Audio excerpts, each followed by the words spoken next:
Okay, well, I'm not even gonna lie. Today was so hard. I'm dead. Are you dead? How are you doing? Yeah.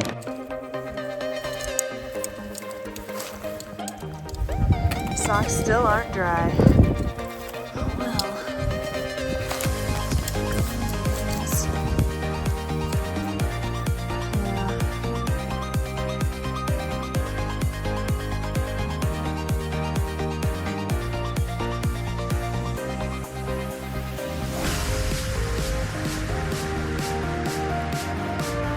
Or at least,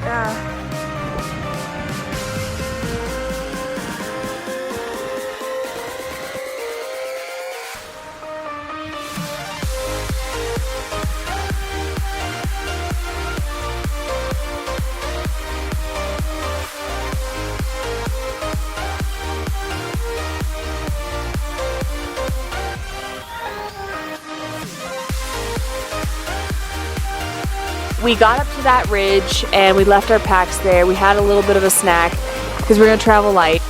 Right, up and away. It was only a mile or so to the summit. Oh gosh, I could do a whole thing on this particular hike. It was fun. I'm so glad we did it because I was telling Eric later that I wasn't sure if I wanted to do it or not because it just looked sketchy, and I was like under the mindset like I don't really want to die on this trip, as stupid as that sounds. Yeah. You know me, I'm terrified of heights, and I was getting the shakes. Let's look. Oh my, no, okay. Looking down a sheer drop and then trying to navigate these rocks and scramble up and climb it like a ladder. It's so hard, but it was fine. We got to the top around 8:30, I think. And it was beautiful up there, 360 views, just such a beautiful day. Praising God for just excellent weather so far. Oh, Snow Mesa? Yeah. There's Uncompahgre, Matterhorn.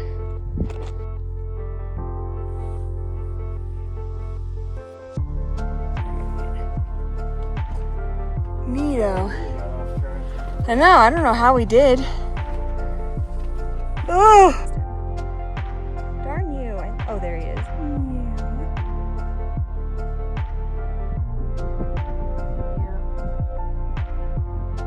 So we got down, grabbed our packs, and started down the long haul. And we got all the way down to the junction with Wetterhorn and Uncompahgre. And at this point, we were planning on doing Matterhorn.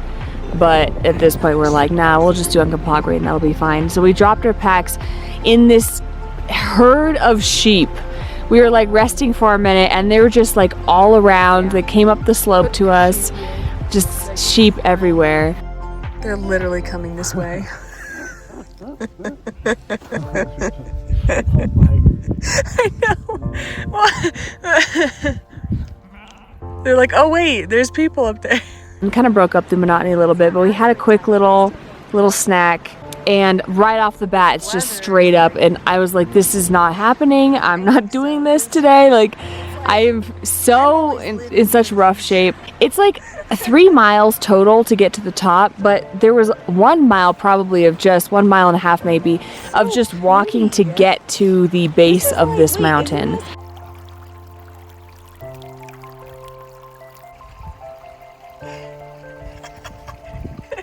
It looks like snow. Here it goes. It's like whipped cream. Yum.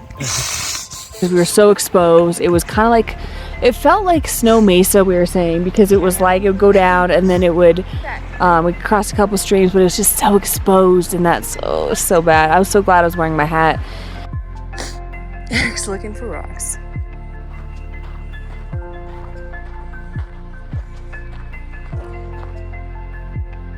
I think so.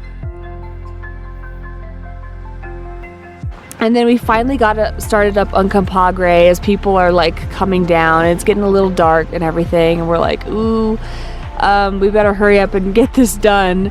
And so we get started on the actual mountain, and there's the stair apocalypse, of course.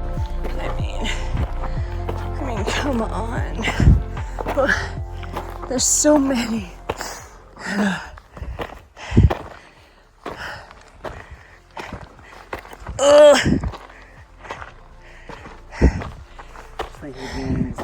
The games. I can't forget that. I feel like that's a rite of passage. So we climbed up all those stairs, and as we were getting towards the top, like it was pretty easy up until the very end, like the very last, I don't know, quarter mile or so. The rain. Yeah. Hopefully we'll be up and down.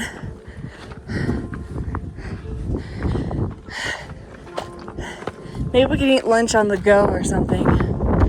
Although, I hate doing that because then I have to like eat with my mouth open. When it got a little rocky, a little, I don't know, class 2-y, I would say. It wasn't too bad. After doing Wetterhorn, it literally was kind of a lot easier. So it was really cool. It was all flat on top, kind of like a plateau. We went up there, but the thing is all of these dark clouds were coming in. We had a blue patch right above us, but all these dark clouds were coming in, so we didn't eat or anything at the top. We just literally raced down. Didn't really pass anybody coming up or anybody coming down after that. I know. It's almost like God designed these to be climbed, with one really sheer cliff and the other like meandering up. Although that wasn't really a meander, but... We got down Uncompahgre pretty quick. We just had that long haul of just across the mesa or whatever that was. I don't even know what that was. We just had that long haul.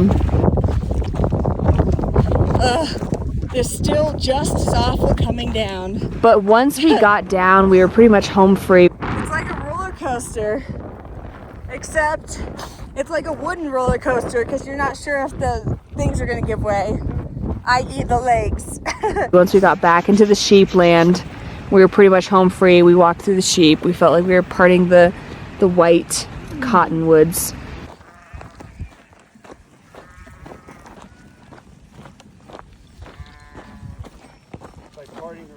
I know it is. Kind of fun. Out of our way, sheepies.